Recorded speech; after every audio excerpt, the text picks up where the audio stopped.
Olá, eu me chamo Helena e quero lhe dar boas-vindas. Seja muito bem-vinda, seja muito bem-vindo ao canal Elevação.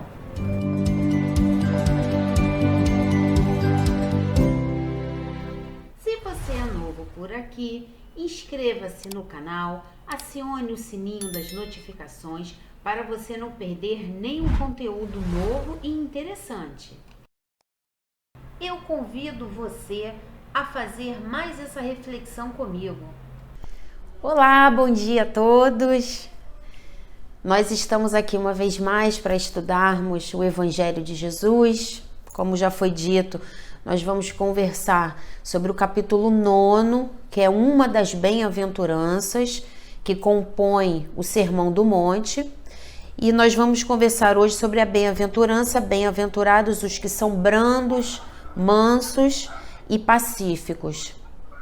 Eu gostaria de lembrar que essa bem-aventurança que faz parte do Sermão do Monte, que na verdade o Sermão do Monte foi o último momento, a última pregação que Jesus fez em público antes do seu martírio.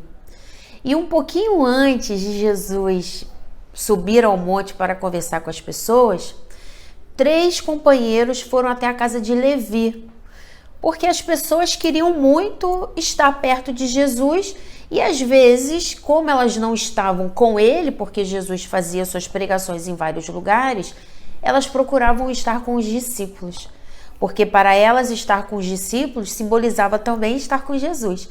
Então 3 companheiros foram procurar Levi em sua casa para dizer para ele que eles gostariam de trabalhar na obra de Jesus, na divulgação do reino de Deus. E Levi vira para esses 3 companheiros, que são Lisandro, Áquila e Pafos. Vira-se para eles e diz que Lisandro, ele era tido como aleijado porque ele tinha uma deficiência física. Áquila tinha sido abandonado pela sua família por conta de sérias acusações, falando da questão moral dele. E Pafos estava num momento muito aflito, ele estava repleto de aflições. Então Levi falou para eles que eles não tinham como ajudar Jesus em nada. Como que eles iam ajudar Jesus? E é importante essa informação, por que eu estou trazendo isso? Para nós entendermos que àquela época, somente os que eram considerados aptos, os que eram fortes, eram aqueles que tinham as suas condições físicas, mentais e psicológicas garantidas. Então, se você nascesse com alguma deficiência física, com alguma necessidade física especial, não. Você não servia para trabalhar em nome de Deus. Você era posto de lado. Então, eu acredito que tudo isso vai nos ajudar a pensar um pouquinho mais sobre essa questão da brandura, da mansuetude, porque Levi fala para Jesus o que ele disse para esses 3 companheiros, porque na cabeça de Levi ele estava certo. Tanto é que no livro Boa Nova, que eu trouxe aqui para a gente ver, quem tiver interesse, vale a pena ler, é a lição número 11, que fala sobre o Sermão do Monte. Ele fala para Jesus assim: Senhor, minhas observações partiram tão só do meu intenso desejo de apressar a supremacia do Evangelho entre os que governam o mundo. Aquela preocupação de fazer com que Jesus governasse o mundo exterior e não o nosso mundo interior. E Jesus vira-se para ele e diz: quem governa o mundo é Deus. E o amor não age com inquietação. Então isso nos prepara para entrarmos de fato nesse capítulo, mergulharmos nesse capítulo. Porque logo em seguida, Jesus sai da casa de Levi, vai para o monte e faz o Sermão do Monte, com as bem-aventuranças. E esses 3 companheiros que haviam ido à casa de Levi participaram desse sermão. Eles chegaram à casa de Levi super felizes, entusiasmados, querendo ajudar, querendo auxiliar. saíram de lá sentindo-se menores do que eles já eram, já se sentiam. Foram ao Sermão do Monte, saíram do Sermão do Monte novamente cheios de energia, cheios de vontade de trabalhar em nome de Deus. E o interessante é que depois que Jesus faz essa pregação, Levi abraça esses 3 companheiros e daquele dia em diante a casa de Levi ficava aberta a todos que quisessem entrar, mostrando que Levi aprendeu a lição. E a lição está aqui para todos nós, porque sermos mansos, sermos brandos, sermos pacíficos não significa que nós não vamos trabalhar, não significa que nós não vamos agir. Nós temos que agir, mas significa que nós não vamos reagir. Eu fui ao dicionário, que eu gosto muito de procurar o que significa mesmo as palavras. E eu busquei o que brando. O que o dicionário diz para nós? O que é ser brando? É aquele que se caracteriza pela docilidade. É uma pessoa afável. Ou é aquele que tem as suas medidas com falta de severidade. Não é rígido. Na verdade, Levi mostrou-se dócil. Ele mostrou-se brando, porque ele agiu errado, ele foi ao Sermão do Monte, ele ouviu as palavras de Jesus, as palavras de Jesus encontraram acesso em seu coração e ele se transformou. E é para isso que nós temos o Evangelho. O Evangelho, ele é para nós buscarmos a nossa transformação.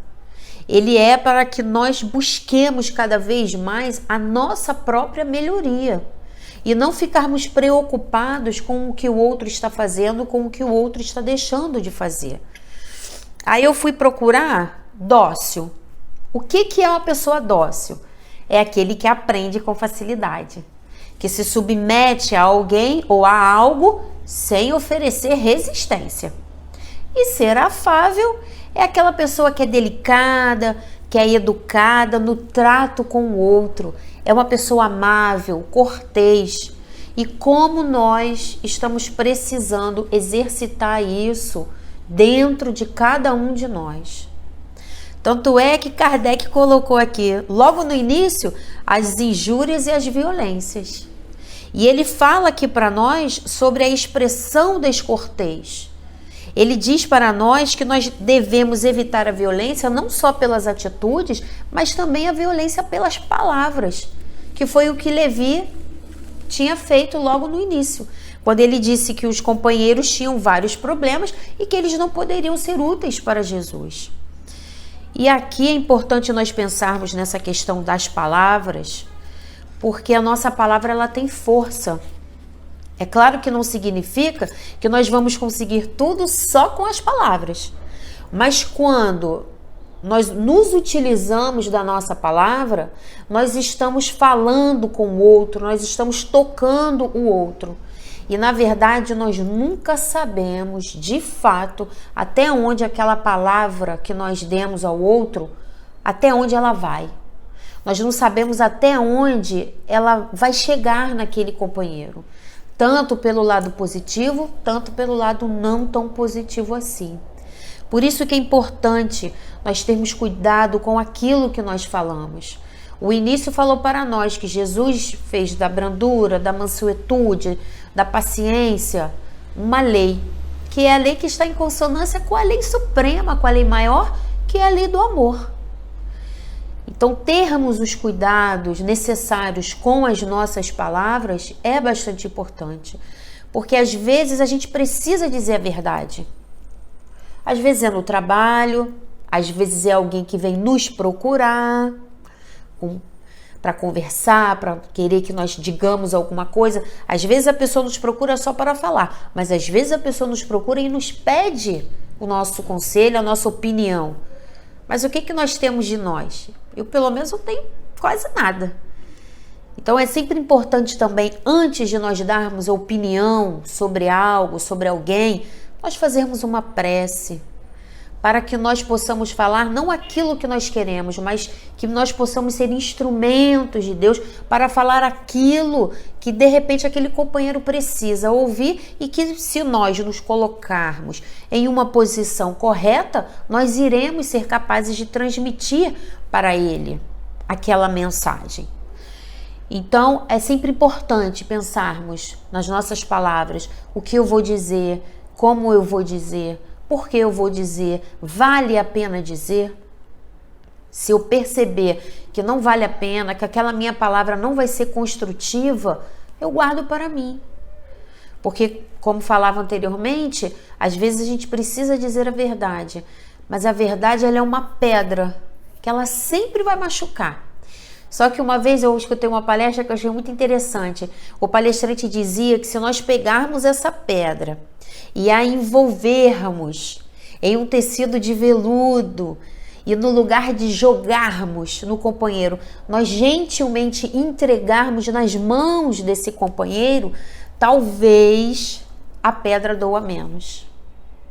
E eu achei isso muito interessante. Eu preciso às vezes dizer a verdade. Mas como que eu vou dizer essa verdade? Sempre com a brandura. Jesus sempre foi firme. Jesus não mentia. Jesus não deixava de dizer o que ele tinha que dizer. Olha como ele foi firme com Levi. Ele disse: quem governa o mundo é Deus. Só que as palavras de Jesus não ofendiam, porque elas não tinham a intenção de humilhar. Elas tinham a intenção de esclarecer. Então era isso que nós gostaríamos de falar dessa primeira parte, das injúrias e da violência. Para nós prestarmos bastante atenção àquilo que nós falamos, ao poder da nossa palavra. E tem um trechinho aqui que eu achei muito interessante. Quando a humanidade se submeter, está no item 2. Não, no item 5, desculpa. Quando a humanidade se submeter à lei do amor e da caridade, deixará de haver egoísmo. O egoísmo, a gente pode pensar, mas o egoísmo não tem nada a ver com a minha falta de brandura. Tem muita relação. Primeiro que nós sabemos que o orgulho e o egoísmo são duas chagas da humanidade, duas chagas que estão em nós. Em menor grau, em maior grau, não importa, mas fazem parte. E quando eu vou falar com alguém com a intenção não de orientar, não de esclarecer, não banhado pela lei do amor, eu deixo o meu egoísmo falar mais alto, o meu orgulho, porque eu vou mostrar para o outro que ele está errado, que eu é que estou certa. E quando nós estamos envolvidos no amor e na caridade, nós percebemos que não importa quem está certo ou quem está errado. Importa o que pode ser feito para que determinada situação possa ser resolvida. Às vezes, por exemplo, a gente tem um problema do dia a dia, sei lá, um problema com a TV a cabo. Nós vamos ligar para o atendente. Poxa, mas eu já liguei 14 vezes. Mas a responsabilidade do serviço não ter sido feito não foi daquele atendente. Não foi ele que não fez o serviço, ele fez o papel dele, transmitiu aquele seu pedido para um outro setor. Mas quem não fez foi outro setor, não é quem está nos atendendo. Então é importante nós pensarmos bastante, refletirmos sobre essas palavras, porque ele diz aqui para nós que toda violência, toda cólera e até mesmo toda expressão descortês são condenadas. São condenadas porque elas estão fora da lei do amor. E repito, se nós estivermos, como foi dito aqui na leitura introdutória, se nós estivermos na lei do amor, tudo isso vem junto. Porque não tem como eu ser amável, dócil, se eu não amo. Não tem como eu ser afável se eu não amo.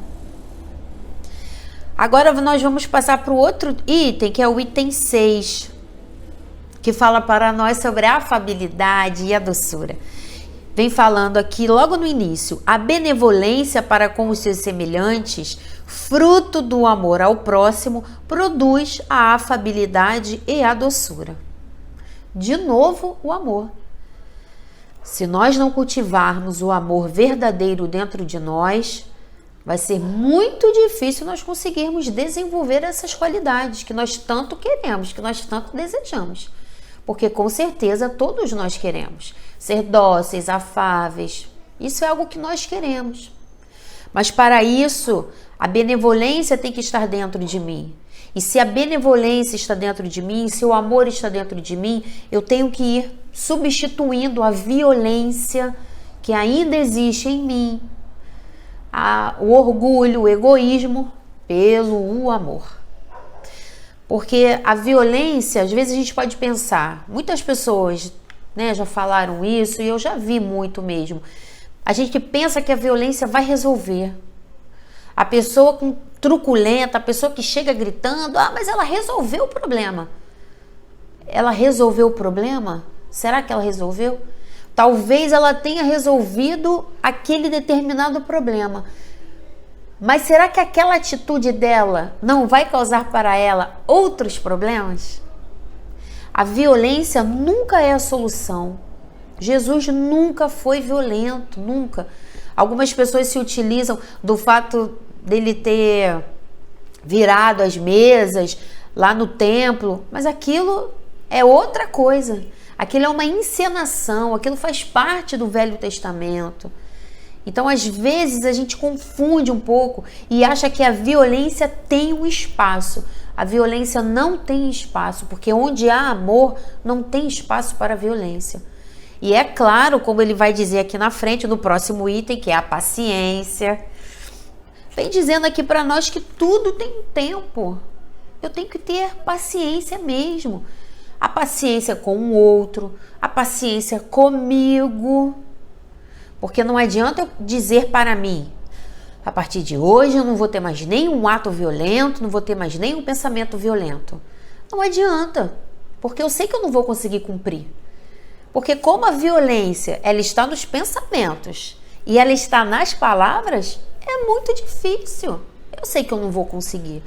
Mas o que é importante para nós é nós nos lembrarmos que nós estamos encarnados para nós nos tornarmos espíritos melhores. E esse nos tornarmos melhores passa por esse aprendizado. Mas esse aprendizado, ele vai aos poucos. Ninguém consegue do dia para a noite mudar uma característica que às vezes está entranhada em nós por milênios. A gente tem que parar para pensar às vezes isso. Poxa, eu devo ser assim há milênios. Eu não quero mais ser. Não estou dizendo que eu vou ser. Não estou sendo conivente com a minha mazela. Mas o que eu estou dizendo é que agora eu não vou conseguir mudar totalmente. Eu me lembro do Chico, que Chico dizia que às vezes ele se sentia como um verme rastejante. Mas ele rastejava para frente. Essa é uma ideia muito boa para nós. Vamos devagarzinho, mas vamos evoluindo. A natureza não dá saltos. Se nós plantarmos um café, por exemplo, nós não vamos conseguir tomar uma xícara de café em pelo menos 5 anos. Agora, se eu plantar um alface, aí eu já consigo me alimentar do alface mais rapidamente. Tudo tem o seu tempo e nós também temos esse nosso tempo. E para nós fecharmos, que faltam 5 minutinhos, nós vamos conversar sobre a obediência e a resignação. A obediência e a resignação vem dizendo aqui para nós o seguinte, eu vou ler só um trechinho. A obediência é o consentimento da razão. Eu obedeço porque a minha razão diz que eu tenho que obedecer. A resignação é o consentimento do coração. Percebam a diferença. Eu vou consentir com o meu coração. Eu vou de fato colocar aquela situação nas mãos de Deus e vou dizer, eu fiz tudo o que eu podia, mas agora a situação está dessa forma, então eu aceito o que tu achas que é o melhor para mim. Se tu achas que assim deve ser, então assim será. Eu aceito, entrego, confio e agradeço.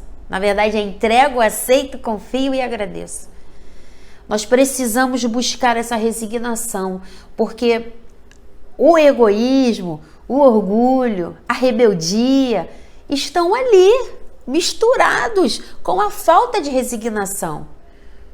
Quando nós não aceitamos o que Deus nos propõe, nós estamos dizendo para Deus que Ele está errado. Eu não quero que seja assim, porque assim está errado. Você está errado, a situação tem que ser do jeito que eu quero.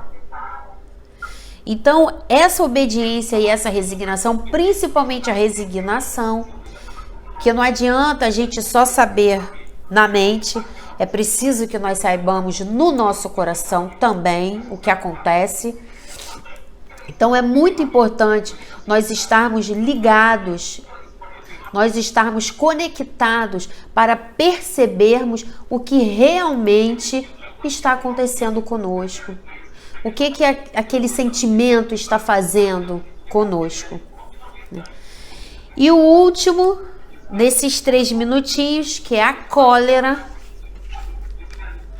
É um trecho bem grande, é um trecho que realmente nos convida a refletir sempre, porque diz: a cólera é contrária à caridade e à humildade cristãs.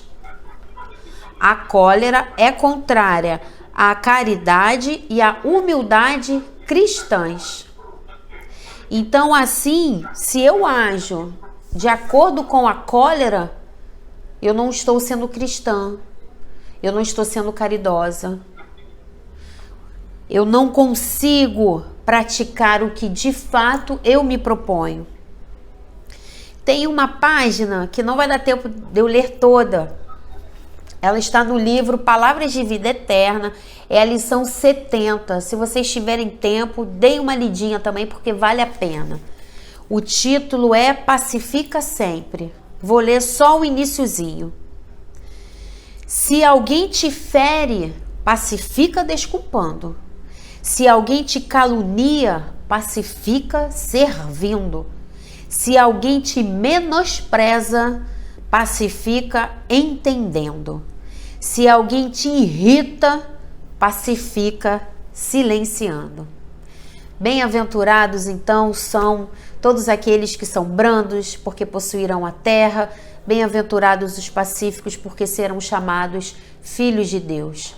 O que eu desejo para todos nós é que nunca nos falte nem coragem, nem bom ânimo para seguirmos em nossa caminhada, fazendo sempre o nosso melhor e sempre nos lembrando, Jesus está no leme, nós não estamos sozinhos. Obrigada pela atenção. Fiquemos todos com Deus.